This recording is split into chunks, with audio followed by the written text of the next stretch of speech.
The morning sun streamed through the windows, casting gentle beams of light over the living room. In the far corner of the room, Lily, the baby, was asleep in her crib, wrapped in a soft pastel blanket. Everything seemed peaceful, almost too peaceful. Milo, the family's golden retriever, sat by the crib, his eyes soft as he watched over her. But then something happened. His body stiffened, his ears perked up, and his eyes locked onto a spot in the corner of the room, as if seeing something invisible. His tail stopped wagging and he began to growl.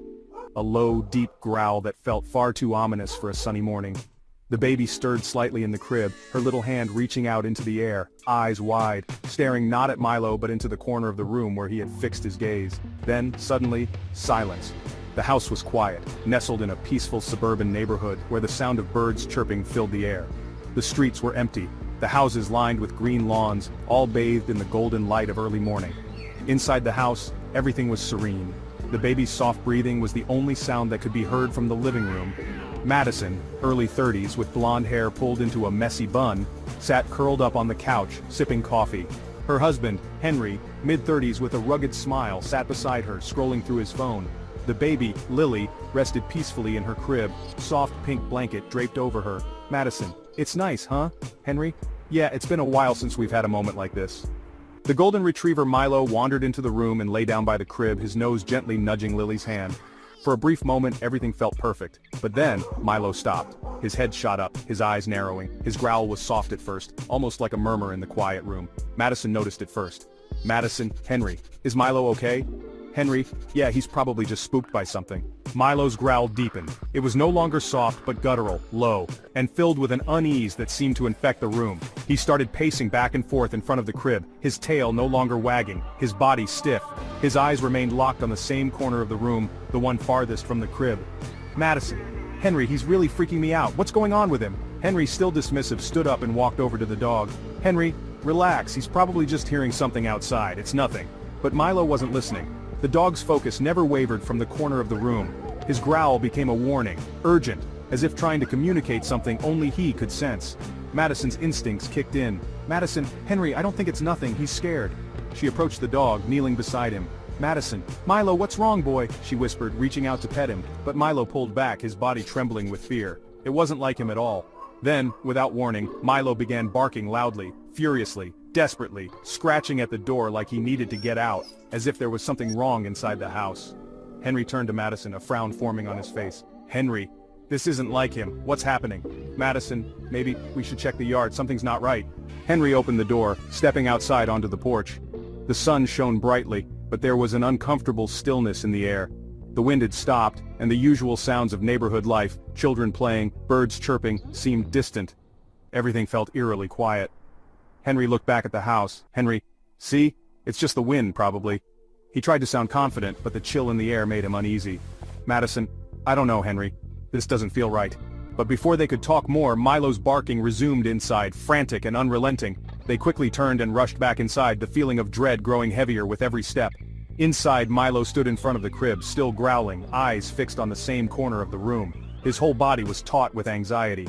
Henry, a little unnerved now, approached the crib. "Henry, maybe he's just spooked by something. It's probably a bug or something." But as he moved closer, a soft scraping sound came from the walls, faint at first. It wasn't a typical house creak, it sounded like something dragging against wood. Madison's stomach flipped. "Madison, did you hear that?" Henry's gaze flicked nervously to the walls. The scraping continued, slow but deliberate. It seemed to be coming from behind them, just out of reach, as if something unseen was scratching at the plaster. "Madison, Milo's not the only one scared." The dog's growl grew louder, more intense, the air in the room grew thick. The walls seemed to close in on them, pressing down with a weight that was suffocating. Madison stepped closer to the crib, her breath shallow. The baby's eyes flicked open. But this time, Lily wasn't just staring ahead. She was staring at the corner of the room, the same spot where Milo was fixated. Her little hand reached out, almost as if she was trying to touch something invisible. And then the lights flickered, once, twice, and then the room plunged into darkness. Madison gasped, her heart hammering in her chest. The air grew even colder, and the oppressive silence deepened, like a weight pressing down on their chests. Then came the voice. "Stay away! Stay away from the child!" The whisper was faint, but it was distinct. It wasn't a human voice. It didn't sound like anything they'd ever heard before. It seemed to come from the very walls themselves. "Madison, Henry, did you hear that?" Henry's face had gone pale. "Henry, I don't know what that was. His voice trembled. Before they could react, the shadows in the corner of the room began to move, slowly at first, then they shifted like smoke, coiling in on themselves. The temperature dropped even further. A cold wind swept through the room despite the windows being shut. Milo barked again, louder, more desperate this time as he charged forward, his teeth bared, trying to protect Lily. But as he reached the corner, the shadows pulled back, recoiling as if responding to the dog's aggression. The air seemed to thicken, and the dog was pushed back, knocked off balance. He yelped, scrambling to his feet and running toward the door, as if he had seen something that he knew was beyond his ability to fight. Lily's cry filled the air, her eyes still fixed on the corner. Henry rushed to the crib, shielding Madison and Lily with his body. "Henry, what the hell is going on?" And then, just as quickly as it had begun, everything stopped. The shadows receded, the temperature returned to normal, and the lights flickered back on. The room felt normal again, too normal, but the oppressive feeling remained, and Milo was gone. The house was silent once more. The wind outside had picked up, but inside everything felt too still. The baby had fallen back asleep, as if nothing had happened, but the room was now charged with an unspoken unease. Henry, Milo, where did he go? Madison walked slowly to the door, her eyes scanning the room. Madison, I don't know, but I don't think it's over. She held Lily close, her heart still pounding. The crib sat quietly, the baby sleeping soundly, unaware of the horror that had just transpired. Milo, the once loyal dog, had disappeared without a trace. Madison turned to Henry. "Madison, do you think it's gone?" her voice trembling. Before he could answer, they heard it again. The faint scratching from inside the walls, barely audible but unmistakable. And this time, it was coming from the corner of the room. If you enjoyed this story, don't forget to like, subscribe, and share for more suspenseful tales. And remember, some things are better left unseen.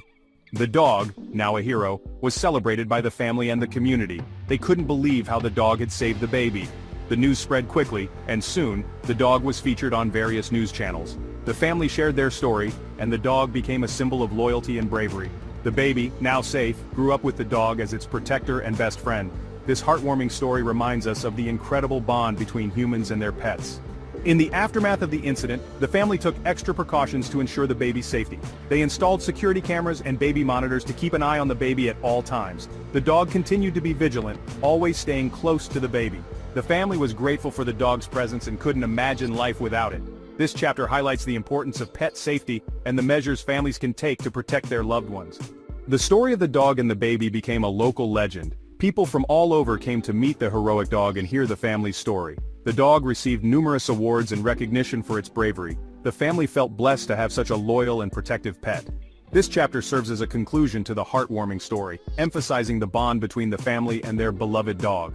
As the community celebrated the dog's bravery, it became a symbol of loyalty and protection. The family's home, once a quiet abode, turned into a beacon of hope and inspiration. The dog, always humble, continued to watch over the baby with unwavering dedication. In the end, the bond between the family and their dog grew even stronger. They knew that their lives had been forever changed by the extraordinary actions of their furry friend. This story is a testament to the incredible connection that can exist between humans and their pets, a bond that transcends words and actions. Thank you for watching, and remember to cherish and protect the loved ones in your life, just as this heroic dog did.